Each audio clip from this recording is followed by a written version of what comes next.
on va pas guérir les lésions de la moelle épinière. Donc ce qu'on fait, ça ne suffit pas. Ça augmente la récupération, ça peut-être améliore la qualité de vie. Il faut en faire plus. Donc j'ai tout un projet de recherche pour augmenter les effets de nos interventions. Puis on commence aussi à s'intéresser à d'autres maladies neurologiques. Alors, la maladie de Parkinson et puis les AVC. Parce qu'on a vu qu'on peut ajuster un petit peu nos thérapies pour aussi améliorer la marche avec la maladie de Parkinson et la récupération après les accidents vasculaires cérébraux. Donc là, avec ma startup, on développe la neurotechnologie qui pourrait être disponible à travers le monde, donc commercialement. Et d'ici 5 ans, j'espère que ce sera effectivement une thérapie disponible pour tous. J'ai vraiment à cœur que les thérapies qu'on développe soient vraiment déployées à travers le monde entier quelque part, y compris forcément dans ma tendre région bourguignonne.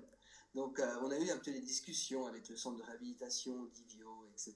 Donc j'espère qu'on va renforcer ces collaborations puis qu'un jour ces thérapies seront disponibles en Bourgogne.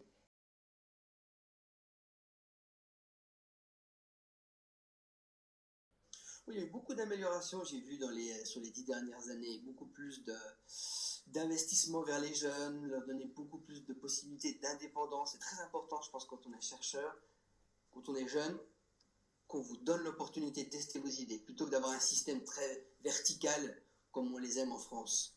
Et on voit un peu d'amélioration, on pourrait en faire plus. Je pense qu'il faudrait aussi peut-être un peu plus valoriser les chercheurs euh, pour favoriser des vocations. Mais je pense que quand même il y a eu une prise de conscience et qu'on avance, on voit l'évolution du système de recherche en France, ce qui est positif. Il faut dire justement aux jeunes, et c'est un petit peu l'occasion de cette nuit des chercheurs, de mettre en avant cette vie de chercheur qui n'est pas seulement dans un laboratoire avec des pipettes, mais vraiment aussi une vie extrêmement internationale et riche en fait.